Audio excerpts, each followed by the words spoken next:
Ladies and gentlemen, welcome to the Court-Martail Podcast. Introducing your host for this evening first. He is the host with the most from the West Coast, the Bay Area brawler, Skyler Greenberg. And his partner, he has colonized, energized, and revolutionized the podcasting wrestling world today. Your colonial champion, Swann.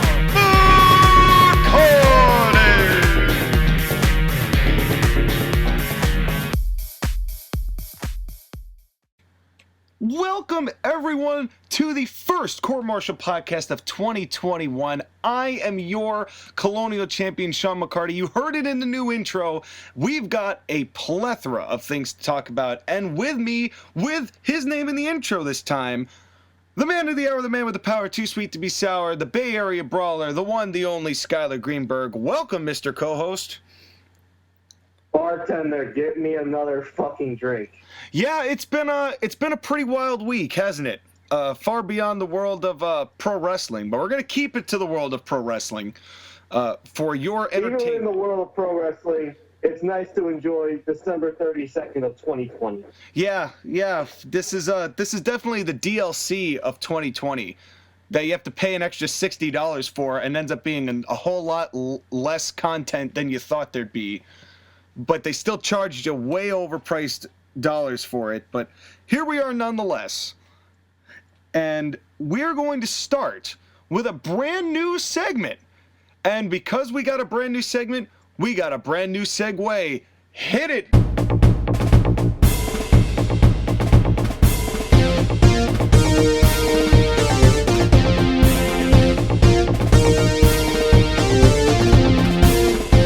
Coming straight to you from the Golden Gate Garage, this is the Wrestle News with Skyler Green.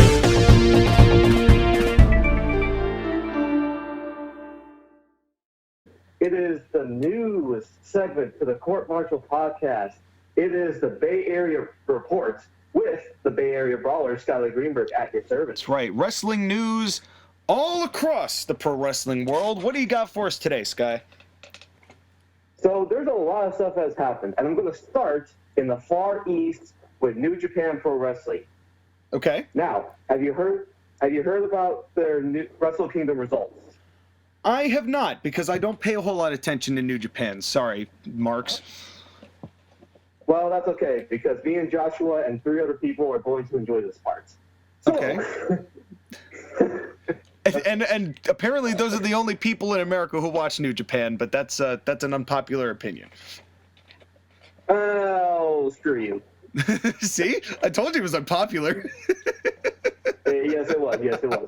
Anyways, New Japan held Wrestle Kingdom 15 in the Tokyo Dome on January 4th and 5th. And the big news, well, there are 2 big things that came out of it. The first big thing is that Jay White, or Switchblade, of the Bullet Club, is supposedly leaving New Japan for reasons of going back to his family in New Zealand because he misses his family. I want to honor my thoughts to Jay White and hope that he has a good return to his family and that perhaps when he comes back, he can do more things. Oh, hang on. Now, Wait, hold on. I just lost power in my house. Oh, no. Oh, no. Oh, man. Oh, and apparently I may have made Jay White angry. The breaking news has broken even faster now. Real time, as we speak. You have upset Jay White. And so do we know whether this is like a work, or is he just like, or is he trying to really be sincere about leaving here? I didn't see the interview. Well, here's the thing. He gave an interview where he was talking about, if I can't win the New Japan, well, the IWPG World Heavyweight Championship and the IWPG Intercontinental Championship, he was done. He was leaving. We don't know if it's a work or a shoot, but my understanding is that it could be either. I've heard things from contract disputes to wanting to see family just for personal time off.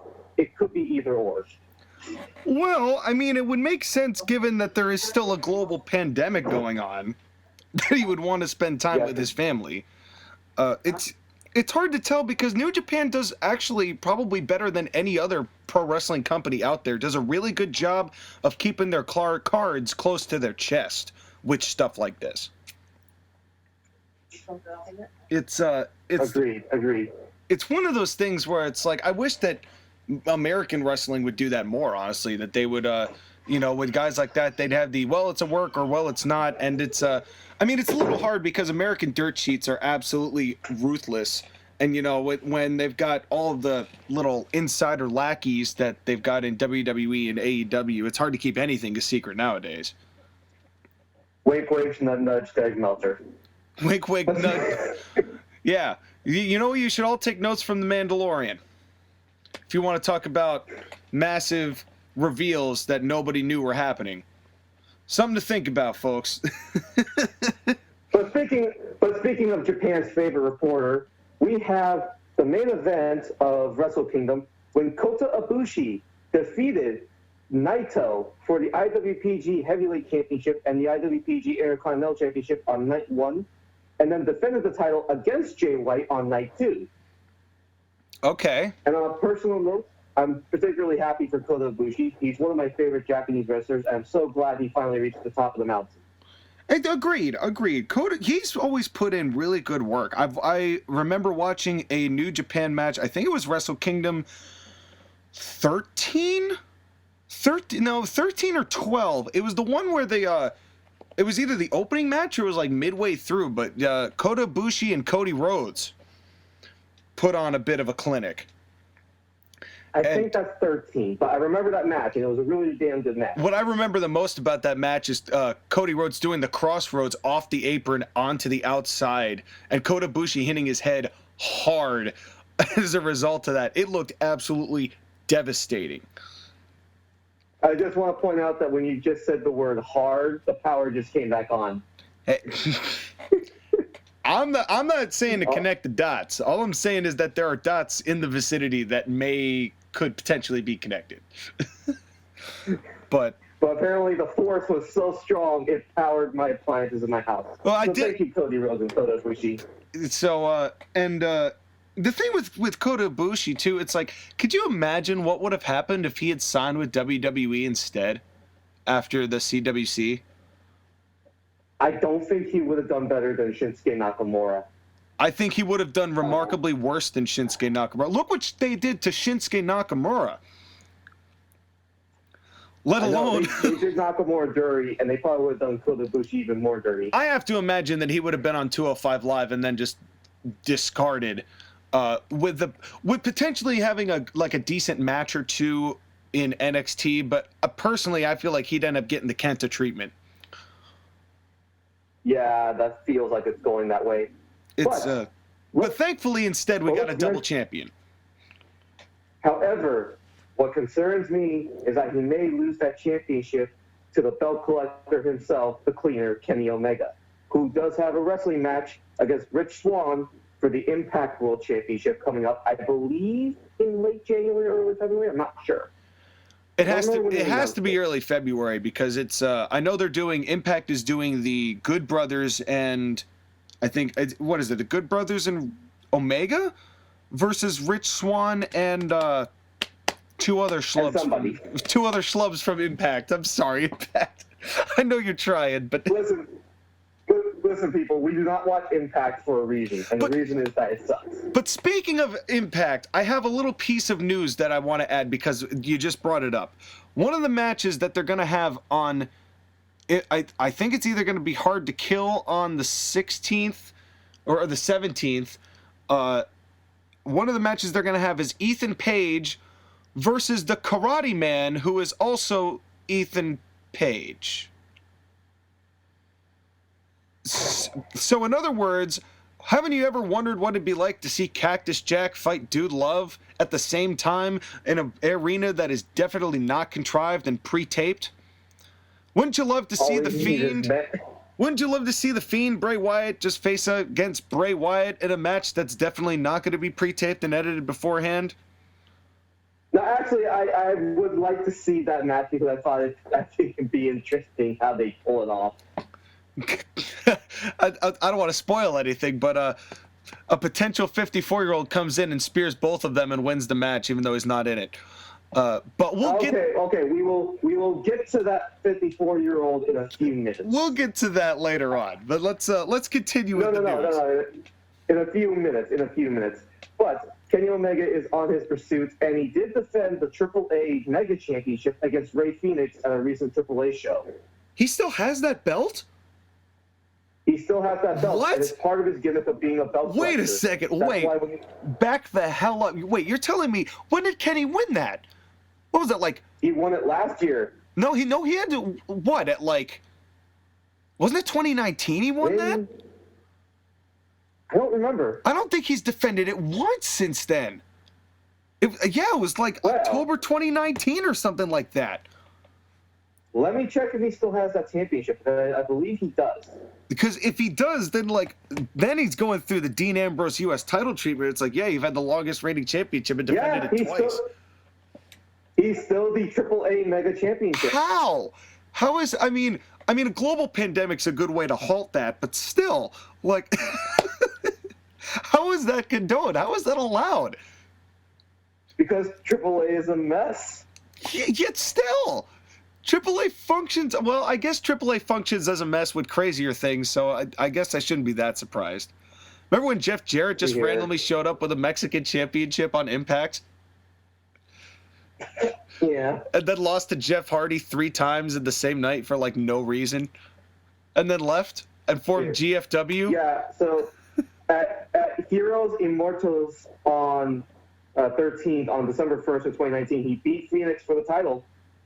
And he defended it against Dragon Lee. And at the recent Triple Mania, he defended Lario Kid. Okay, so he has been defending it at least a little bit. But that's so weird that he has that championship. That is so strange. I had totally forgotten he had won it because AEW made reference to it at first, but but he never brings the belt with him. No, I don't think I even know what that belt looks like. Right. Amazing.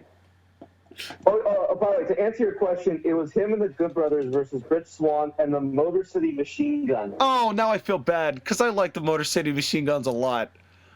Oh, now I feel really bad. Oh, God, I'm sorry.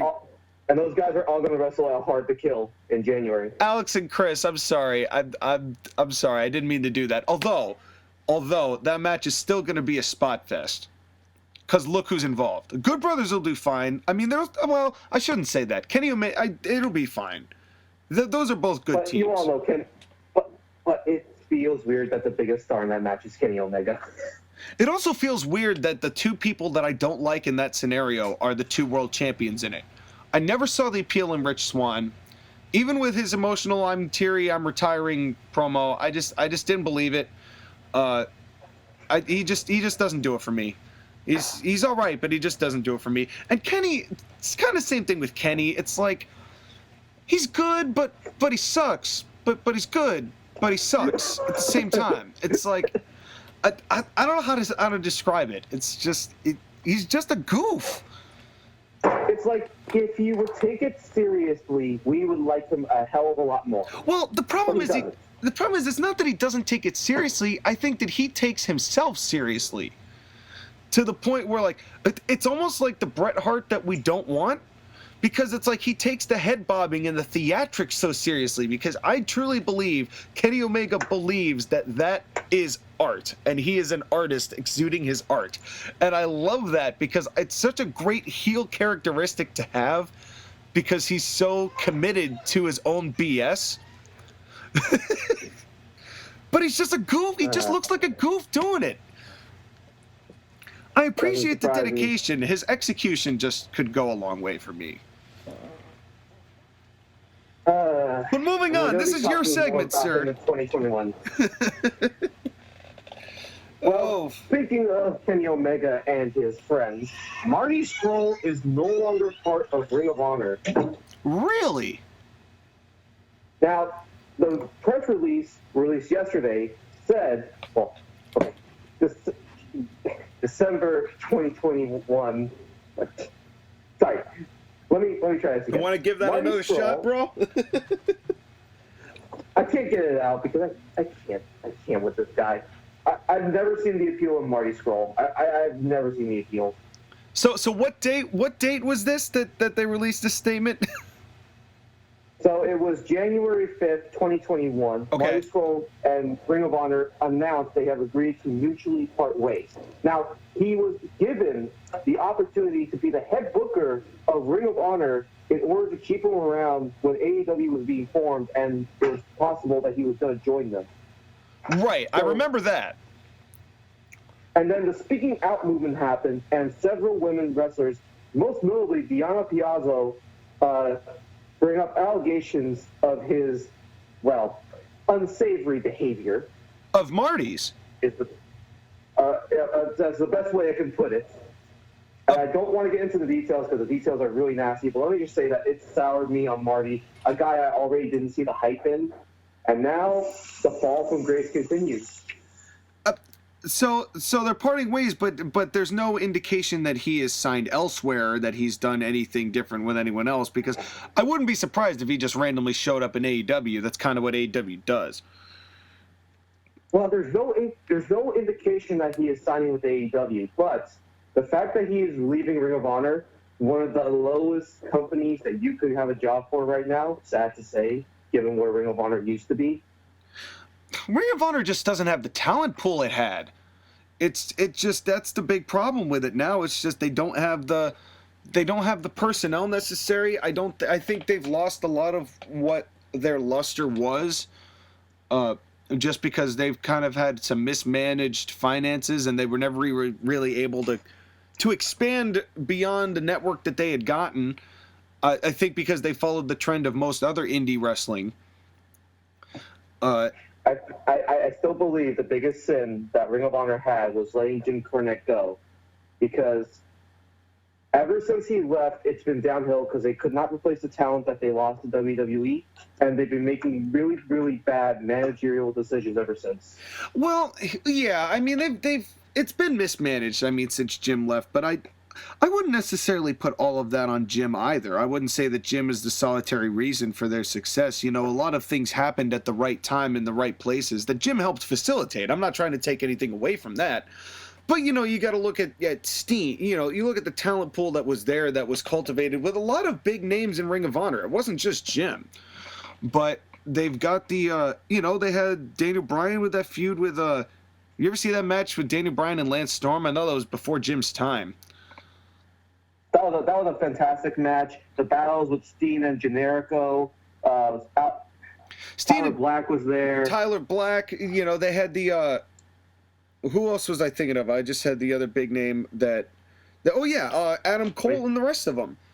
The Undisputed Era. The Undisputed Era was there. All four of them. Yep. And they were doing very well. The world's greatest tag team. You had the Briscoe brothers. You had all this top-tier talent. They had the Kings of Wrestling. Castagnoli and Chris Hero. Yep. And the thing about professional wrestling companies, especially for the indies, is that you can lose talent as long as you're able to rebuild it with new talent and fresh talent coming in. And they just made terrible decisions. Remember when they brought in Enzo and Cass? Yeah, well, I think that was long after the horse had left the barn, because I think the last really good Ring of Honor roster was probably late 2018, because they still had some notable names there that were putting some decent matches on.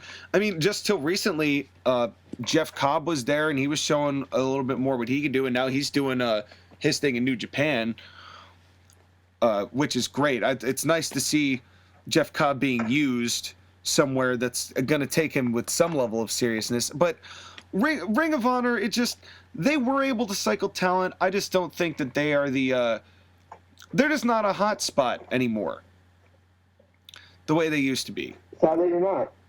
And they could have been more if they had solid leadership and they knew what to do with their planning.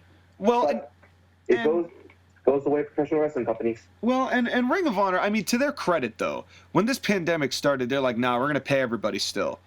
Like, we're not going to fuck over our guys, which I thought was really admirable. But I mean, but even still, I mean, at this point, kind of getting back to Marty's whole thing, I saw Marty live in a match against the Horror King, Vinny Marseglia, who's one of the few guys I still very much like in Ring of Honor. because he's a good height, he's got a good look, and he's pretty decent worker. He's not terrific, but in a match with Vinny Marseglia and Marty Scurll, Vinny looked 1,000 times better than Marty. I don't get the gimmick. I'm a man. I was a villain, but now I'm just a man with half a gas mask and a baseball jersey. Explain to me the gimmick that is. Oh, and an umbrella. Like I have an umbrella as well. Okay, up until the umbrella, it sounded like a horror movie, a B horror movie gimmick idea. Then it just turned into the Penguin with a baseball jersey. Then it just turned into the Penguin from Gotham. So good luck, Penguin, in your future endeavors. I hope you find work. Yep. But, and this leads... What a segue. This leads to the final... This leads to the final news of the week, and unfortunately the angriest. Oh, man. Speaking of people trying to find work, Drew McIntyre, January 4th against Keith Lee, had a fantastic 30-minute match for the WWE Championship. He looked like a star. He was fighting in front of all the legends. He was proving that he is the top dog of Raw. And then he beats Keith Lee. And unexplicably, Goldberg comes out, says that Drew McIntyre disrespects the legends, and that he challenges him to a WWE Championship match at the Royal Rumble. Hooray! Now, apparently, they went over their time, and Drew was supposed to cut a promo disrespecting the legends, and that was the reason why Goldberg was going to come out. That's great. That's fantastic. Of course they went long. People wrestled too long. Well, that's what you get for having a really milked out format. Whenever you're telling everybody to milk all their shit, what are you supposed to happen? What do you think's gonna happen? But hold on, that thing where Drew McIntyre is supposed to cut a promo that puts him above the legends, does that not sound like when Hulk Hogan came back and forced Shawn Michaels to be the heel because Hogan wanted to be a Hogan? Well, you can't out-Hulk the Hulk. Goldberg is trying because he's going to wrestle for the fucking title. Well, here's the positives.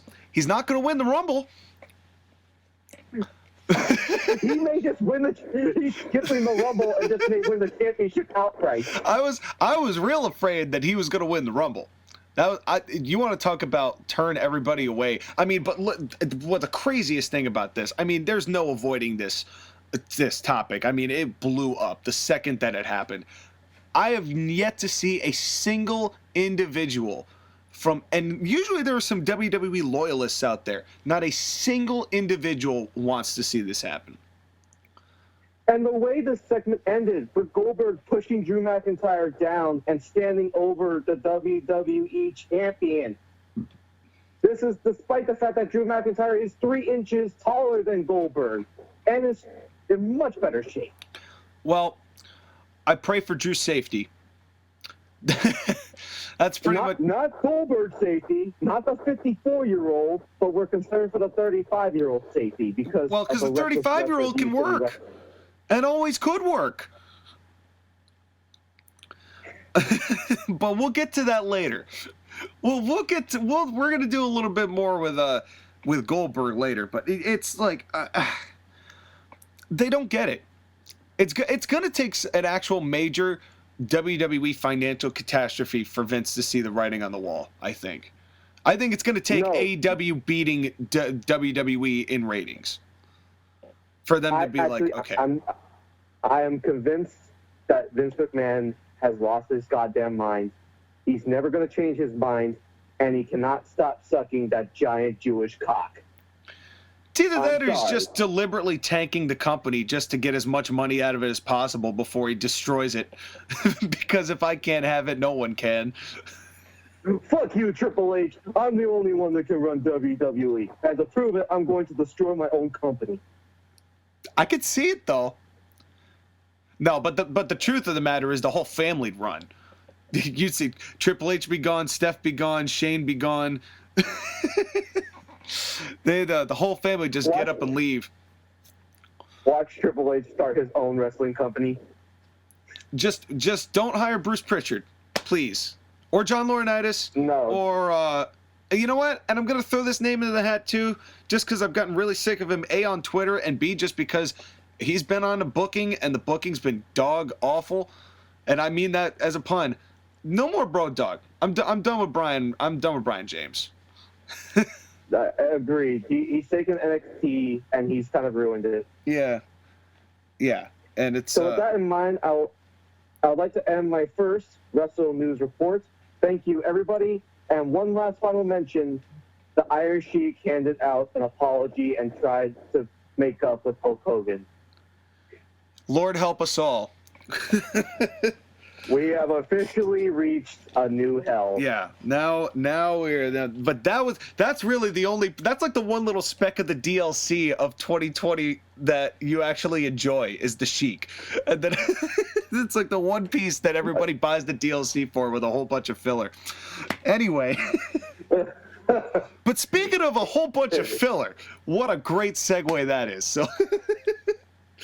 So a whole bunch of filler. We're going to talk because we've got a whole month on, it's the end of the month, I'm imagining, that WWE has that time of the month where it's Royal Rumble time. Get your minds out of the gutter, folks. It's Royal Rumble time.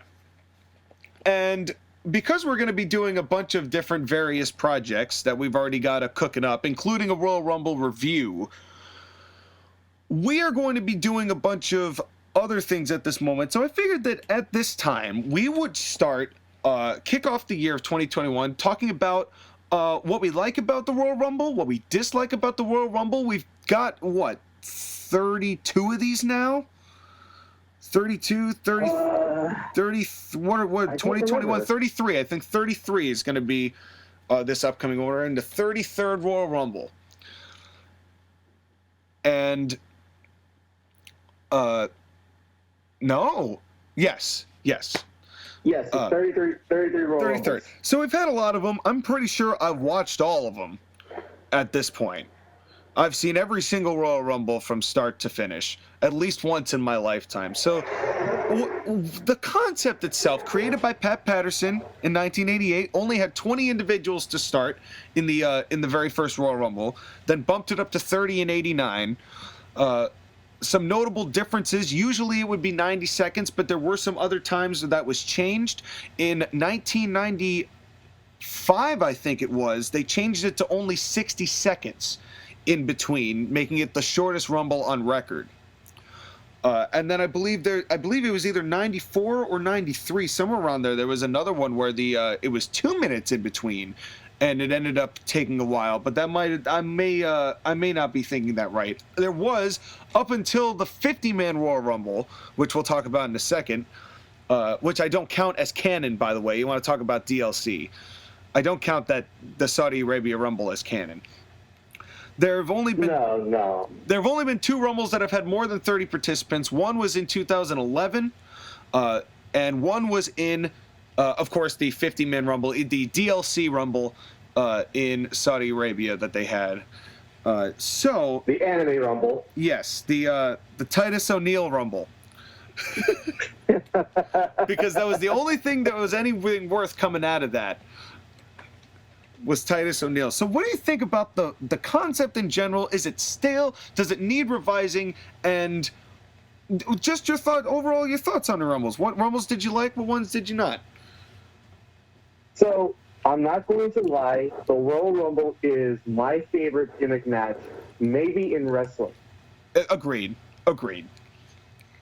And I don't think it needs to be revived at all. What makes it special is that it only happens once a year. You don't get an oversaturation of it. Yes. Yeah, if only that concept worked with Hell in a Cell and all the other ones that required gravitas. At least it's just a battle royal in concept, so it's not nearly as bad.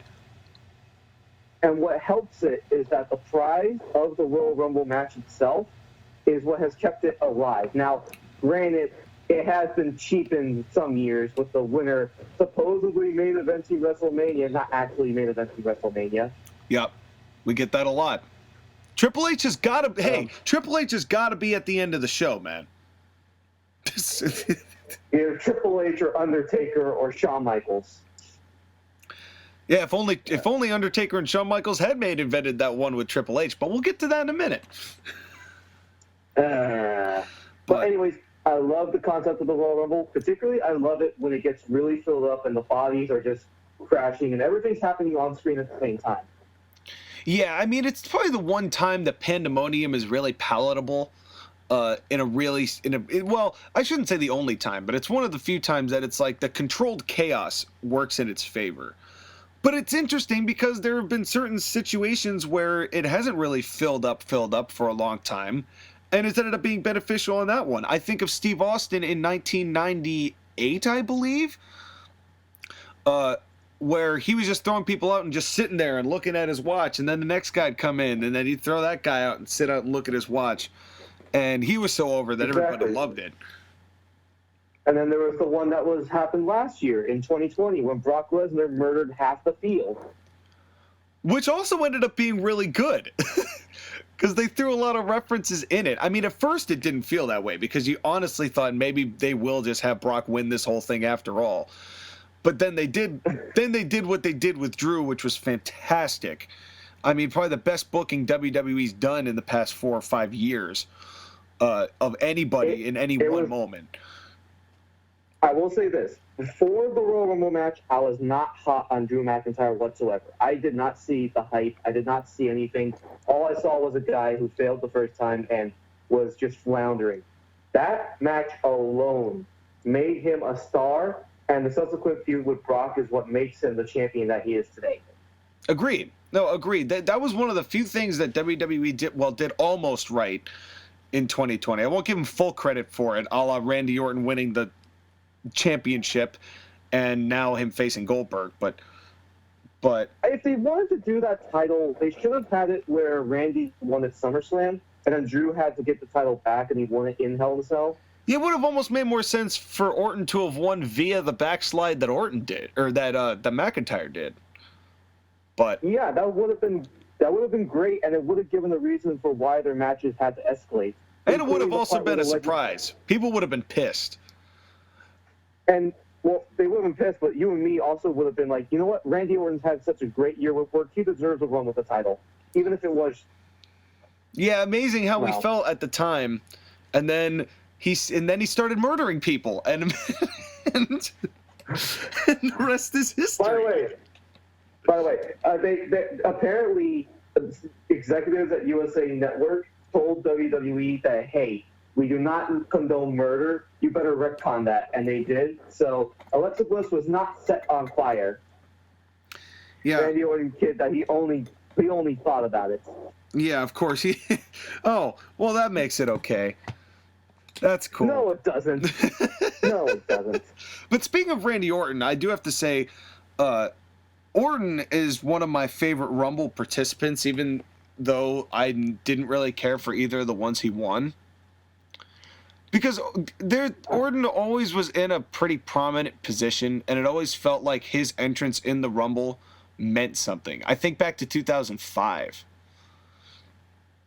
when he was doing... That was a great Rumble where he was great as the final boss antagonist. You know, well, and especially because Orton was right at the time in 2005, he was about to face The Undertaker. So they were getting ready to launch that feud, and that was so early into Orton's career too. I mean, it was so early, but he was so good so fast. And it's like, it's not fair how quick Randy Orton caught on to everything, and it's I know you don't like his wins, but I actually loved his win in 2009 because 2009 is personally one of my favorite Rumbles. 2009 was fine. I didn't hate it at all. It was fine. It was just fine. It's just I thought that there were ones that got me a little bit more excited from start to finish. Well, what are some of your favorite Royal Rumble matches? Well, some years. I know it sounds pretty cliche because it's one of those ones that it's like everybody loves it because it's like the one that was so star-studded and it's like the one that everybody loves. But I do love me the 92 Rumble with Flair winning it.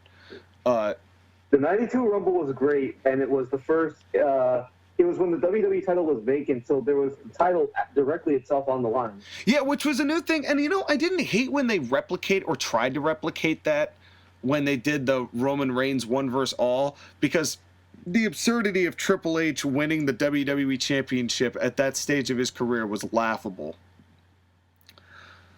Cracked me the hell up.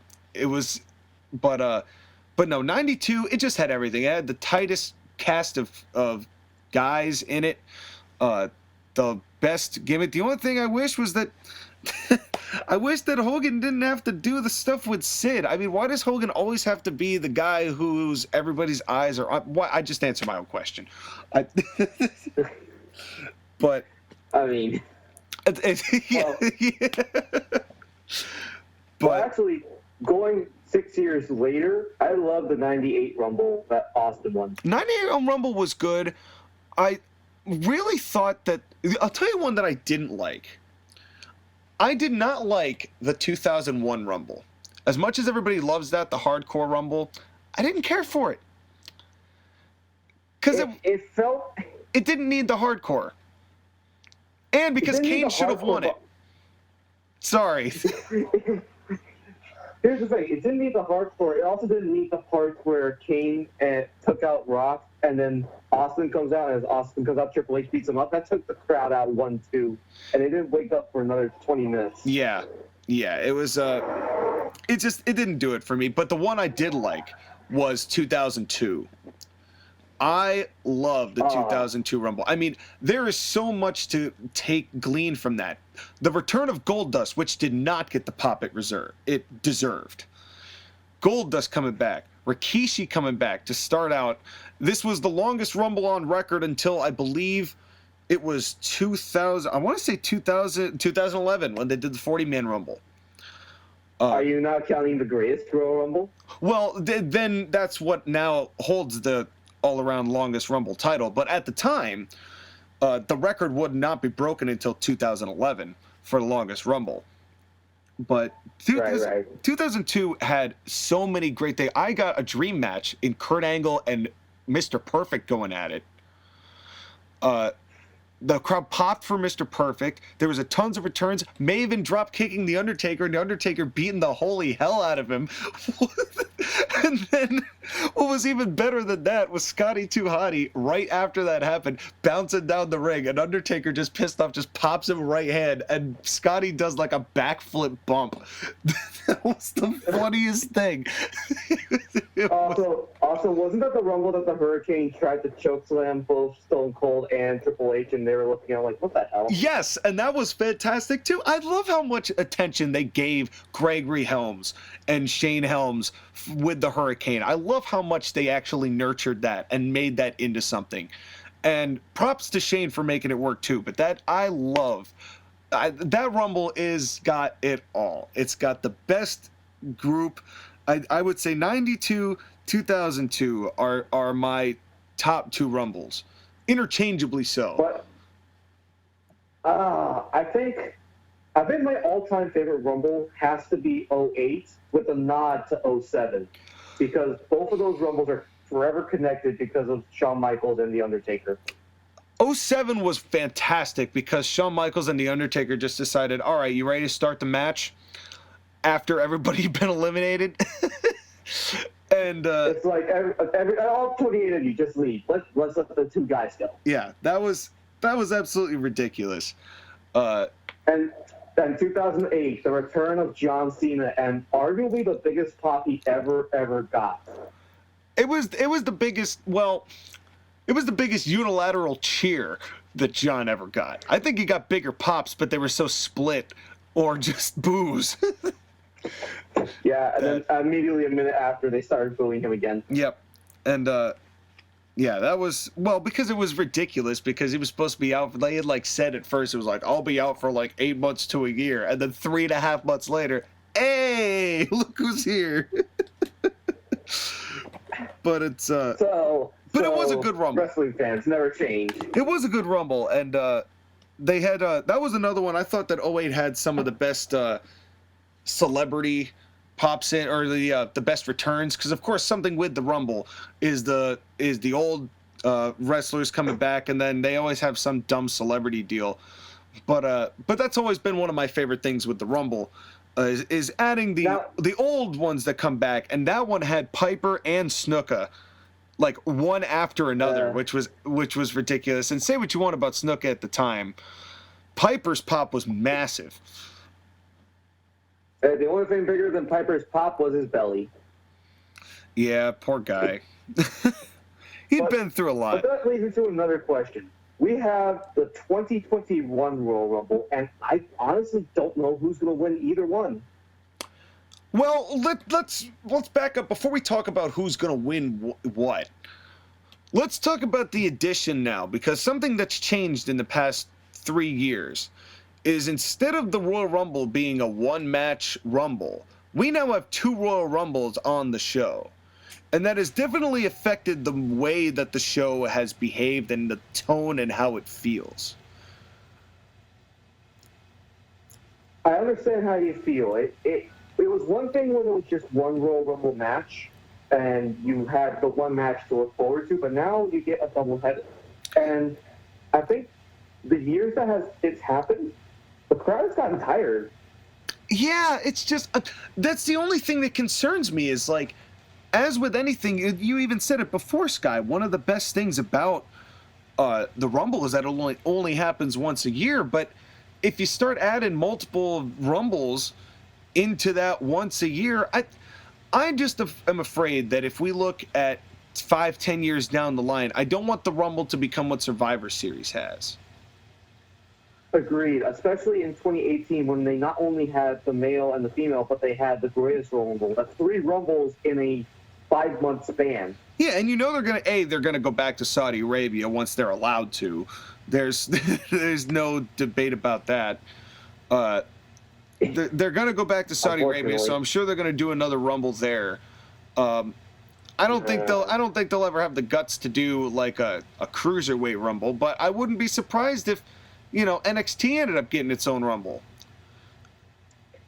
And that concerns me too. No. Yeah, doesn't that it concerns me because I don't want that kind of overexposure. If you want to have NXT wrestlers be in the Rumble, just put them in the men's and women's. You don't need to. There's no brand specific Rumbles. They don't have the Raw Royal Rumble, SmackDown Royal Rumble, Raw Women's Royal Rumble, SmackDown Women's.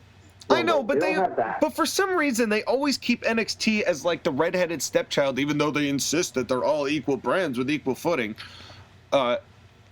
It just, I don't know. I hope it doesn't, but it's the thing that I like the most about the Rumble is that even though there's always like the hints of who's gonna win and who's gonna do this, you never really know.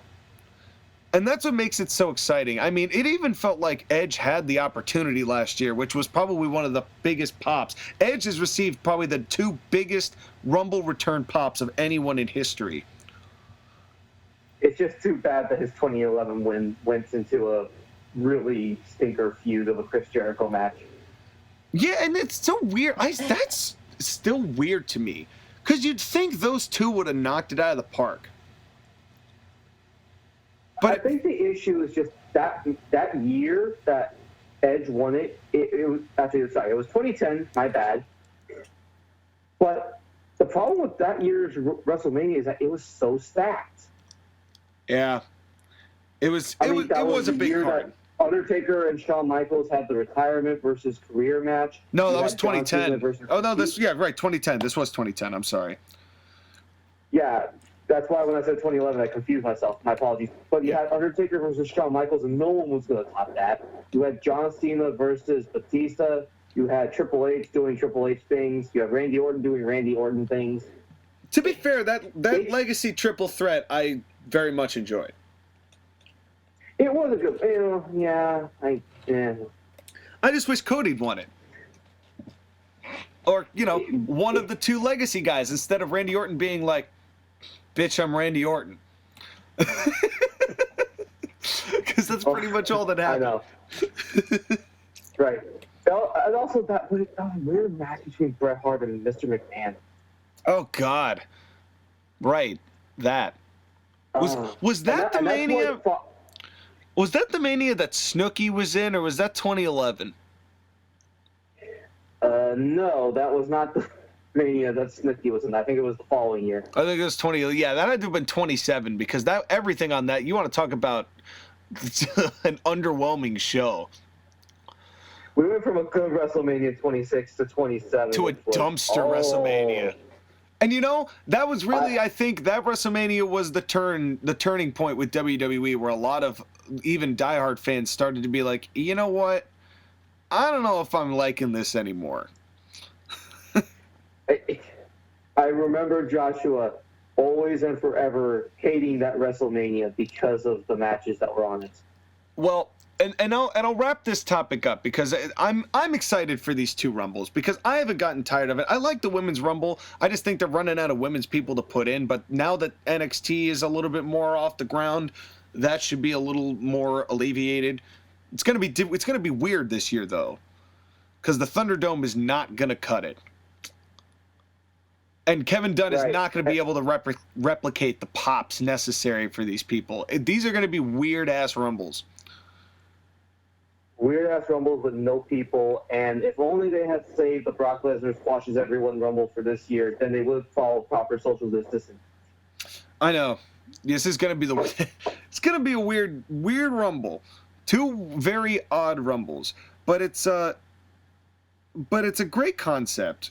I've always enjoyed the way that the Rumbles have gone. I wish that the winners had at least gotten some level of prominence in the main event. Sometimes it happened, sometimes it didn't, and sometimes we get Goldberg. But then we get main events like the one in 2009 with Randy Orton, who did win the Rumble to face Triple H, but they couldn't possibly follow the A-grade match that we're about to talk about. You know what time it is. I know what time it is. Roll that intro. What time is it? It's the fight, it's the brawl, it's the match of the week. It's tonight, watch along with the son of a beat. It's one fall, the down for the 1, 2, and 3. So don't stall, hang on to the edge of your seat. We got a punch and a flip and a powerbomb too. All the moves and the stars are all under review. See the baby face cheer, then the heels get heat. This is wrestling at its peak. It's the match of the week.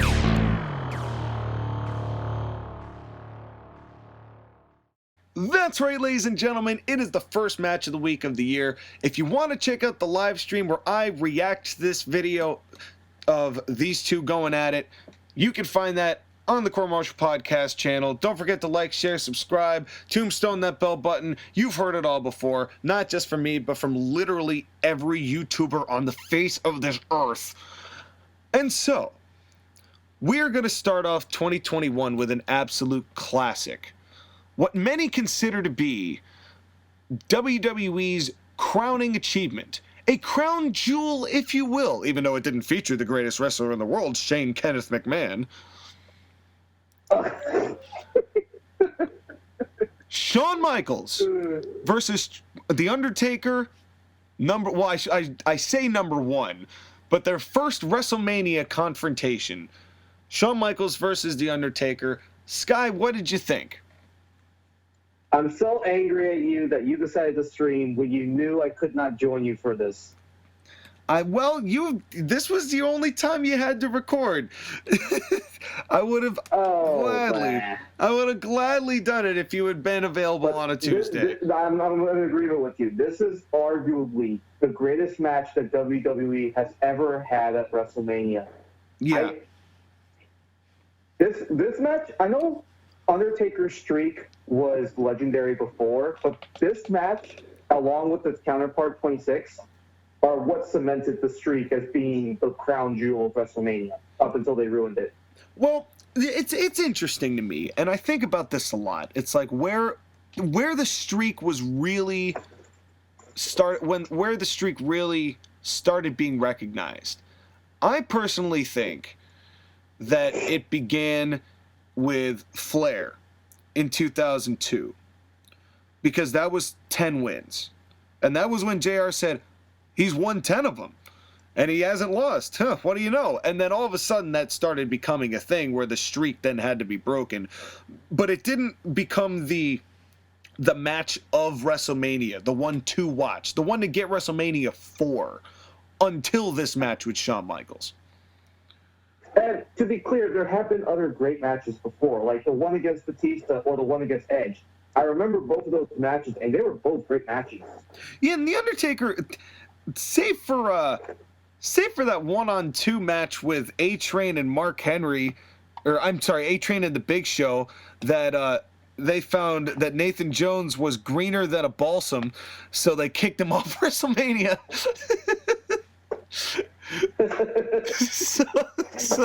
so they save for that one, and I didn't really care for his match with Mark Henry in 06 either. It wasn't that it was bad, it's just that Mark Henry was not the Hall of Pain heel that he was gonna be. So he wasn't really I'm just cooking. He wasn't really at that stage yet. You know, was Mark Henry. But the streak still, I mean, all the matches were great. I mean, the matches with Edge, his match with CM Punk was terrific. When everybody thought that, his match with Orton, I was talking about his matchup with Randy Orton. That one was a barn burner. And the Randy Orton match in particular was the one that they started noticing the streak and started acknowledging it. Like, Randy Orton, to cement himself as a legend, needed to defeat the streak because it was the one thing that made Undertaker stand out amongst all his peers and all his legends. Yeah, that was the first time they really turned it into something of an angle. You know, with Flair and The Undertaker, it was personal, but it was a lot more recognized then. And that's when it started becoming its own gimmick. And part of WrestleMania lore is The Undertaker and his streak and who could possibly defeat him. And if only Undertaker had better chemistry with Kane, I'd be talking in a lot better regard about their 2004 match. But when he came back as Evil Taker instead of Biker Taker. But speaking of another great match with Undertaker's streak was 2001 with Triple H at WrestleMania X7. Eat me. That was another really good one. It's Undertaker's always put on a consistent good matches, so it's no surprise here that he and Shawn Michaels, speaking of A-grade matches at WrestleMania. Yeah. I think his match with Jericho at WrestleMania 19. On a side note, that match against Triple H at WrestleMania 17 was, funny enough, the worst of their 3 matches. And that's saying something when you take that good a match and it's the less good of the other 2. Well, and it was a different time as well. But what they did there versus what they were going to do and making it that really a 4-match anthem, anthology, if you will, with Shawn Michaels, Triple H, and The Undertaker. And the last proper time that Hell in a Cell was ever used, I might add. Yeah. Because, I'm sorry, but Undertaker versus Shane, the only reason that was in a Hell in a Cell was like, I want to jump off the cell into a table. That's literally the only reason they had that Hell in a Cell, in a very confusing storyline where you didn't even know why Undertaker was doing anything. Right. Like, why would Undertaker listen to what Vince McMahon wants him to do? That made absolutely no sense. But in any event, and Shawn Michaels, I mean, his matchups, I'm going to bring up WrestleMania 20, that triple threat with Benoit and Triple H. It's spectacular. And their follow-up at Vengeance was also very good too. Or Backlash. I can't remember which one it was. I think it was definitely Backlash. I mean, there's a reason why there was a reason why Shawn Michaels was the showstopper, because he has been having some of the best matches in WrestleMania history. When he had that match with Stone Cold Steve Austin. Yep. Yeah, and that was at peak dickhead Shawn Michaels as well. But I mean, Shawn Michaels, whether he's a dickhead or not, you cannot deny he just has so much talent. No, he does. I mean, and his match with Razor, the ladder match. His match with Razor was great. His match with Cena was great. By the way, what was the last time you saw that match with Razor? God, it's been a while. God, if we could find that, I would love to have that as a match of the week, because I want to show you, because I could find the precise spot where Shawn Michaels decides that he's gonna go another 4 minutes. I could pinpoint the exact spot it happens, because I remember when I did it last, they going there. That's when Shawn's like, no, we're doing this again. Well, hold on. The SummerSlam match, right? No, the match at WrestleMania. All right, I'll see if I can find it. But they had the SummerSlam match for the Intercontinental title ladder, full match. Yeah, if it was on YouTube for the WrestleMania match, because the WrestleMania match you could tell, and I always laugh at this because I know precisely the moment, and I always felt so bad because there was a 10-man tag that was supposed to go on after that, before they did Brett's big coronation of winning the belt from Yoko. And that 10-man tag, they ended up just all yelling at each other because no one could figure out who was the captain of their team or whatever. They just BS the result of like why the match wasn't taking place. And but it cost 10 people a spot on that card, and I'm assuming cost them a fair bit of pay as a result of not being on that card. I don't know how the pay scale worked at the time. But just leave it to Shawn Michaels to screw Bret Hart again. Well, and that was it wasn't even Bret. It was the 10 underlings that Shawn had taken food off the table for. And don't get me wrong, the match was spectacular. But there's that old story Scott Hall's told us a bunch of times where Savage goes up to Shawn and Scott after goes, "You're very selfish. It was a great match, but you're very selfish." Agreed. But I think we spent enough time talking around it. Let's talk about this WrestleMania 25. Yes. So both of these guys definitely have the track records of putting on A-grade quality matchups. What were your favorite moments of this match in particular? Well, here's the weirdest thing for me, right? As I watched this match, the more botches I found. Really? This was really not that clean of a matchup. But these two are so over, and the match is at WrestleMania, and there's 100,000 people there. So, like, these two are allowed, and they can afford to be a little sloppy here and there, and who gives a fuck? Because it's Shawn Michaels and The Undertaker at WrestleMania. It's like... Now, if I remember correctly, this was the WrestleMania match where Undertaker did a dive to the outside, and he was supposed to land on the cameraman, and the cameraman missed, and he landed on his head. That's not what happened. I remember. That's not what happened? That's not what happened. This is what actually happened. So prior to The Undertaker deciding I'm going to near kill myself, The Undertaker's on the outside. Shawn Michaels, now this is after probably 8 or 9 minutes into the match, where, you know, it's a little slow to start, but these two, you know, they do what they do. They get into the ring, Undertaker gets advantage. Undertaker's being the quote-unquote babyface to Shawn Michaels, also babyface, but just a teeny bit more heel because he wants it more to beat the streak dynamic that they have in place here. Undertaker gets going big. Shawn Michaels fights back. We get to this point where Undertaker's on the outside. Shawn Michaels goes up to the top, and I don't know what he was going for here. It was a half a moonsault, it was a half a crossbody, and he just did something in the middle, and he just landed on his side. And he missed The Undertaker almost entirely. And they were like, oh, The Undertaker, he just swatted it away. No, Shawn Michaels just did I don't even know what. I think he was trying to go for a moonsault, but he didn't get the elevation on it, so he tried to turn it into a crossbody. And Undertaker was like, fuck that, I'm not taking that bump. Undertaker's like, what are you even doing? So Shawn nearly kills himself with a big old splat, crash and burn to the outside. So then The Undertaker gets in the ring and decides, all right, you want to kill yourself? I'm going to kill myself.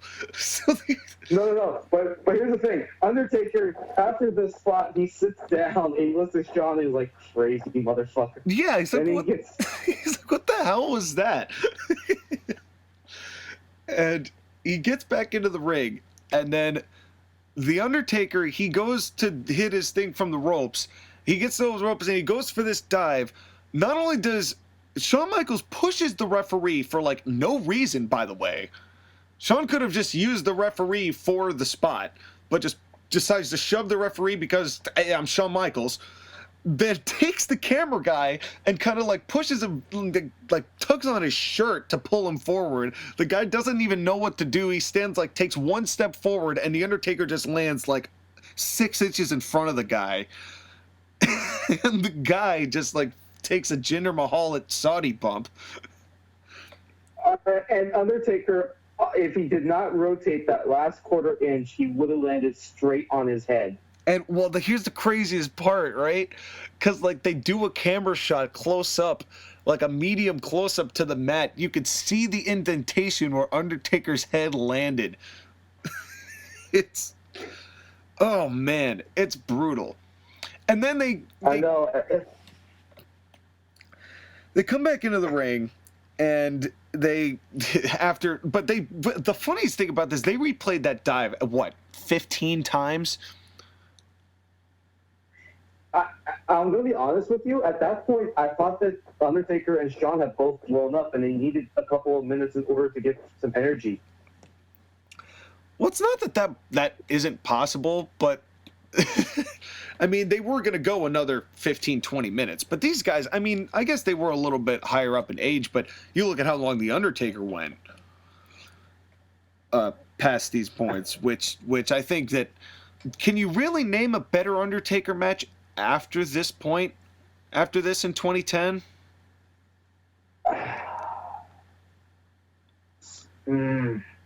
Hard, Now, right? This is a semi-hot take, but I actually prefer the WrestleMania 26 match. There's that one. Yep. That one I count And because then- they're equated. And then I don't know. Do I like not the first Triple H match at WrestleMania 27? Was it the one at 28? The end of an era. End of an era. But The Hell in a Cell. I don't know. The only match I would say might be on par with this. He never had another wrestling match, pure singles wrestling match like this again, bar none. But this and WrestleMania 26, because I pretty much put those on par, like The Godfather 1 and 2.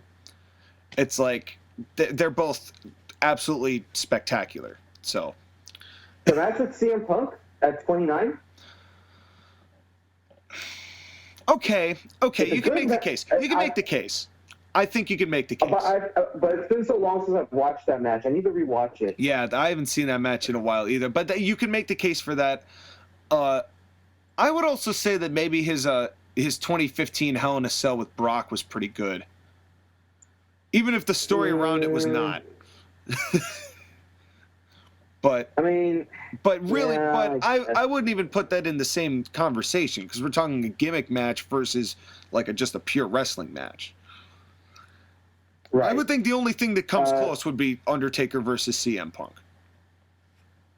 Right, which if they ever put that up on YouTube, we definitely need to make that a match of the week. Yeah, but in any event, this match, and then it kept going, and then Shawn,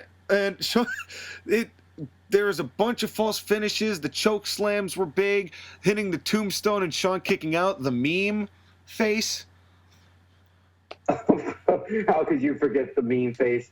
The last ride. Little did I All that know good stuff. that I totally had forgotten that meme face tombstone was only 2/3 into the match.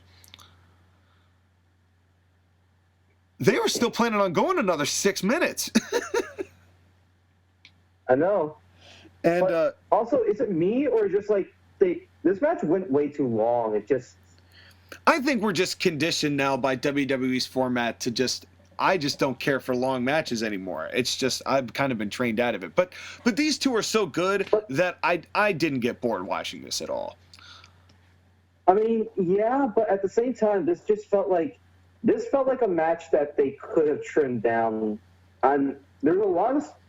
I know these guys are older, so they're not as agile as they used to be, but they felt like there was a lot of spots where they were just laying down.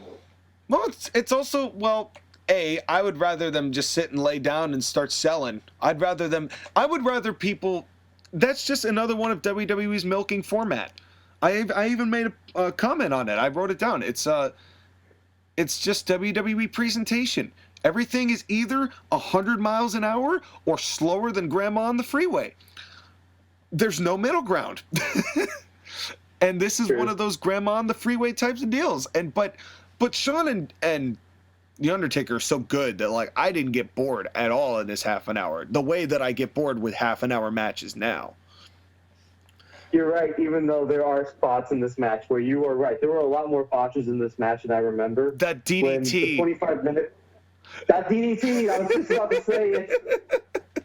Oh, where he didn't even get close to the mat. They picked that up on the hard cam. Yeah. Yeah, that was rough. They picked that up on the hard cam, and I thought that was really funny.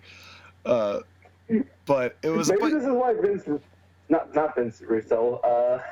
Who's that other guy? Kevin Dunn. Maybe this is why Kevin Dunn does his quick pans, so that way they don't miss out the botches. Hey, but you know what? I said to this, like, thank God these two are so over, because this just would not have worked with Dolph Ziggler and Baron Corbin. You know what I mean? I've worked with Dolph Ziggler and Undertaker. You know, because they wouldn't have this matchup. People would have been so hyper focused on the botches if it had been anyone else who was less over than Shawn Michaels and The Undertaker. They got away with a lot because they could get away with a lot. Like Steve Austin. You ever look at Stone Cold Steve Austin's kicks in the corner by the time 2001, 2002 came around? Even some of the stunners back then in 01 and 02 were not that crisp. Yeah. But again, Steve was so over, who cares? Right. But if you really, really think about it, the way The Rock sold the stunner is stupid. Absolutely. But those two were so over, they got away with it. Well, which also brings home the overlying point, which we've mentioned a lot, Sky, is that the moves are not what get you over. You get the moves over. And we need more people being able to get themselves over and learning how to get themselves over instead of doing as many moves as you can thinking the spots are getting you over. The spots are a fleeting high. Exactly. But all in all, exactly, my man. all in all, this match was great. I mean, everything. The only thing I wish that since Randy Orton, they've had every single person attempt or try to do either try to do a tombstone or get into the position of doing a tombstone. They've had so many people do that with Undertaker, and it gets annoying. This was just a moonsault into a tombstone, which was different. Although Undertaker, you could definitely tell Undertaker even did like the little gimme. I don't know whether you saw that right at the end, but he like flicked his fingers to say that he was ready to catch Shawn, and then Shawn made his big flip. So that was a little premeditated to get into that. But again, these guys are so over. Who cares? It's WrestleMania. It's the two biggest stars duking it out for not necessarily the richest prize, but just the street's aura, and that's what made it so good. Is that Undertaker was good enough as a wrestler that he could cover some of the bad stuff that was happening just because of his aura, and Michaels was good enough to do that too. Yeah, and it just goes to show that, like, sometimes moves, the way the moves are executed isn't everything, unless it's really bad. But unless it's Triple H trying to do the tombstone. Unless it's Sasha Banks doing the can in the corner at the Royal Rumble. Or the frog splash. Or even better, Jackie Gata or Britt Baker trying to do a cutter. Where are we going with a Jackie Gata?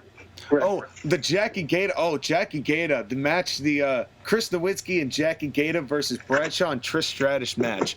You could find this match on YouTube, I'm sure. I hope so. No. Because we may just have to watch it. You want to talk about bowling shoe ugly? I'm very excited. But you know what? Speaking of bowling shoe ugly, great transition again. It's 2021. We got all them transitions. Skyler, I'm going to leave this one up to you for our first Superstar Spotlight of the year. I did not create an intro for the Superstar Spotlight, but that is coming. But this is not one of those times that deserves an intro, because it is. I have the distinct pleasure of allowing this platform. This man, my co-host in crime here, has begged and pleaded to go on this rant, but he wanted to drop this rant at the right time, in the right place and in the right environment. And here I am very happy and grateful to share this with all of you. Skyler, the floor is yours. Tell us about your favorite professional wrestler of all time, Goldberg. Do I have to talk about him? Oh, come on. You know you want to. You know you want to. Okay. So, part of the reason why we watch professional wrestling is that we look forward to characters that we can relate to, we can cheer for, we can hate, and all that good jazz. Yeah. And for me in particular, my pickings as a Jewish American are very, very slim. But one of the guys who I used to like, especially when he came back in 2016 against Brock Lesnar, was Goldberg. Because look at this giant Jewish monster who breaks our stereotypes and beats up other people. And the 4 years that have followed since Goldberg has returned has just been some of the worst shit I have ever seen in my entire life. The fact that Goldberg, twice now, and about to be 3 times, has put himself over current talent because he wants to relive his glory days. His first promo back, he said he wanted to be remembered as a superhero. You remember that promo, right, Sean? I do. And that was noble and all, but I'm just like, why do you need to be a superhero? You're already Goldberg. You don't have to be a superhero. Lo and behold, it would inform his actions. Goldberg is a glory hound. Not just a glory hound, mind you. No. A glory hound like Hulk Hogan? Okay. I hate the guy. I understand why he does it, because he has an ego trip.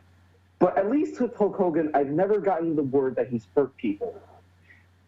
Goldberg is a danger not just to himself, but to anyone in the ring that he shares it with. We all know the famous story about him injuring Bret Hart. We don't need to get into that discussion. Yeah, I've seen that kick. Oh, nasty. But this is a failure upon Goldberg and upon early WCW for not giving him the training that he needed in order to be safe. It's one thing with a giant guy who has strength. He has the physical attributes, but he did not have the training. They only put him out there after like 6 months, 12 months, a year of training. They didn't give him the training that he would need to be a safe worker. And they didn't do that with Sting, too, who was another guy I'm going to give a rant on one day, because I have several things to say about Sting. Wow. Well, I'm turning quick on that Sting boat. Well, Sting's got a very interesting. We'll talk about Sting one day, because that's a very interesting career. I'd like to dive into that because it's very expansive and there's some very strong highlights and some very confusing lowlights. Yes, no doubt. But the thing with Goldberg in particular that has upset me is that he has put himself over other talents for his own selfish desires, and he has continued to not learn a damn about the professional wrestling business and has done everything he can to hurt the people in it. He put himself over Kevin Owens to win the Universal title so he could have a match with Brock Lesnar at Mania.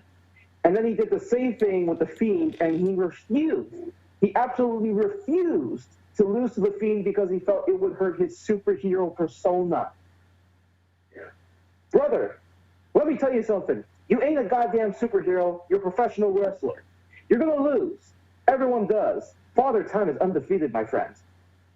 And there's no shame in losing to a guy like Bray Wyatt. Bray Wyatt's a great wrestler. But you had to do it, didn't you? You had to put yourself over because you wanted to. But this leads into something that I really, really hated Goldberg about. Sean, you know what I'm about to talk about, right?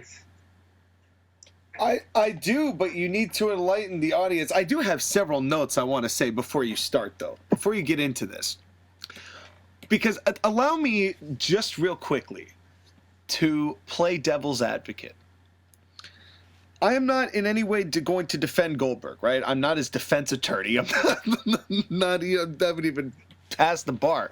But I like the bar, but I haven't passed the bar. Anyway, Goldberg himself.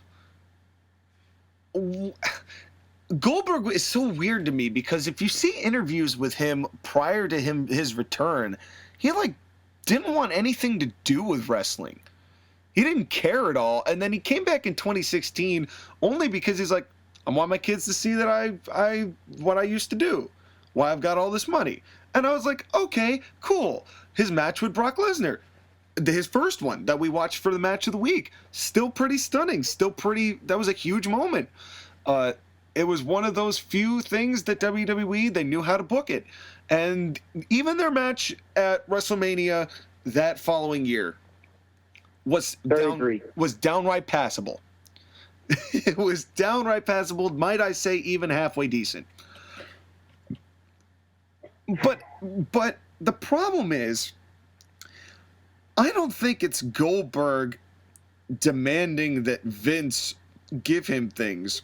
I think Vince thinks that Goldberg is honestly making the ratings move. And I think Vince is just like, Goldberg, a former star, here's millions and millions and millions of dollars, go be Goldberg. And the way you honestly phrase how he's done this, it's honestly, Goldberg would be a terrific heel at this moment. Because I'm 54, but I'm a goddamn superhero. If only he had any talent besides being a musclehead. Well, yeah. Goldberg's not going to be putting on Steamboat Savage anytime soon. And I guess I will acquiesce. I have to acquiesce that point to you. But I would say that it's not so much that Goldberg is choosing to mess with this talent. It's that Vince McMahon believes that Goldberg is honestly a massive ratings booster when it is clearly proven he is not. And that's on Vince McMahon for not knowing what the goddamn hell he's doing. And in WCW's defense, and this is the other point I wanted to make. In WCW's defense, that was really Eric Bischoff's doing. Because Bischoff saw him and said, no, let's just keep going. Even though a lot of people were like, this dude hasn't been properly trained. He's like, money. And in many ways, Bischoff was right. You know, but then once they killed the cash cow, what are you supposed to do? Now what? On a side note tangent, if you really want to get an emphasis for his WCW run, there are 3 matches you need to watch. Yes, because you did some research. William Regal. Yep. The match, arguably his best match ever, was against DDP. And I'm going to tell you folks right now, I watched that match. 95% of the match is DDP bumping his ass off for Goldberg. Which they didn't even get to show on pay-per-view because they went long and the pay-per-view cut. So they had to show it on Nitro the next night. Oh, WCW. Never fails to get a laugh. WCW. Never changed. Which, by the way, you want to talk about botches, that match, oh my goodness. We need to make that one a match of the week, or the William Regal match a match of the week, because there are botches in that match that will make you shrivel up on the inside and want to crawl back inside your mom's womb. Oh, well, that's a little drastic, but I believe they will be very sad and shrivelly. Yep. And also the match against Kevin Nash when he lost the title and the streak. That match infuriates me to this day. Because that was it. That was the nail in WCW's coffin. Not the finger poke of doom, not the NWO. That was the end of WCW right there. But speaking of infuriating, Saudi Arabian blood money. Yes, getting back to the he can't work. His match against Undertaker was the biggest pile of dog shit I've ever seen in my entire life. The match was terrifying. And I do not put any of that on Undertaker. I'm pretty sure Undertaker did it because Vince McMahon told him to, and Undertaker, his only fault I would ever say about the Undertaker is that he's too loyal to Vince McMahon. And also, he was probably getting paid $3 million to go over there and do it. So, but if Undertaker knew, but no, Undertaker probably knew the type of wrestler that Goldberg was. But nobody could have seen Goldberg concussing himself prior to going out there, and then still going out there, and then concussing Undertaker. Yeah, I will never get Undertaker's face when he won that match out of my mind, because he was so pissed. He was so pissed. It was not the face of a man who just won a match. It was the face of a man who just survived the war and is like, what the fuck was that? It's like, fuck me, that was garbage. Even Taker knew. Right, yeah, it's Goldberg is the worst. He is the actual worst. He's a glory hog who is a danger to himself and other wrestlers. And it was one thing when he put himself over Kevin Owens in The Fiend, because I could get over it because I didn't like it, but I understood it. You're going to put him over Drew McIntyre, your last great babyface champion that you have created and has some shred of star power, and you're going to feed him to Goldberg for what reason? Well, he hasn't done it yet. They haven't done it yet, even though the chances are, at the time of this recording, chances are good that they probably will, just for the hell of it. I have no faith in WWE, and I'm pretty sure they are going to put him over Drew McIntyre. Yeah, because otherwise, why would they do this program otherwise? And the day they do, we're going to record our reactions, and I may actually blow up on YouTube. I may combust into millions of pieces of anger because Goldberg beat Drew McIntyre. Well, who knows? I mean, I just don't get it. I don't get. It's like, it was one thing to bring him back for Brock, right? That program was fine. It was one thing to bring him out for Ziggler, because that was dumb but fun. But you tap into the well one too many times. I mean, they were going to have Goldberg and Roman Reigns, so I guess the fact that Reigns... And why? Okay, let's talk about this for a second. You have Roman Reigns, who is now a certified heel, and you want to keep Goldberg a babyface, and you wanted to do Goldberg and Roman Reigns last year. Why would you not? If you're going to have Goldberg, why would you not have the heel and the babyface face each other? Why would you force Drew into turning into a douche? It doesn't make any sense. This is John, remember last year during the WrestleMania recording you and Joshua did with my notes, where I said, I know Roman pulled out for his health and safety due to COVID, but are we also sure he didn't pull out for his reputation? Well, and he must have gotten another pass here, because instead it's Big Daddy Drew. Well, here's the thing. Roman Reigns did tell Drew McIntyre, you're the guy they send when I'm too busy. Yeah. Maybe he meant that in more ways than one. Yeah, good God. This is just gonna suck. This is just gonna suck. And I understood for Brock, I understood for Ziggler, but like, why? At this point, he's 54, mate. Who's gonna believe this guy to be a credible world champion? If not that there's any credibility left. That horse has left the barn in WWE a long time ago. But let's just say for shits and giggles that somebody cared about legitimacy in this company. It's like, how do you not get this after 4 years of doing the same shit and having the worst ratings that you have ever had in the history of your show? And not only that, but what does Drew McIntyre gain even if he beats Goldberg? You beat Goldberg, yay! You beat a 54-year-old man who can't have more than a 2-minute match. Yeah. Yeah, remember how much everybody loved that match with him and Braun Strowman this year? Last year? Called it ass. Bad. I just... And then the worst part, and Sean, you know this, He has 2 more matches left on his contract. So I am concerned that we're going to get him at WrestleMania 37. Well, he's gonna have to if he wins the belt. So he's going to hold the belt up for 5 months, and no one's going to get a chance to actually wrestle for it. No, he'll What defend it happens at then? Mania. Drew's going to win the title back from him? Yeah. Either that or Triple. Oh, how about Goldberg versus Triple H again?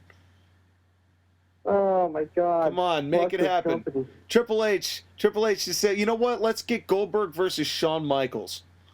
Let's pull him out of the woodwork. No. Dust that off and take it. While we're on full nostalgia trip. Sean, you are missing it. You are missing it. Goldberg versus NWL Hollywood Hogan. Oh God. Oh my God. Absolutely. Hard yes.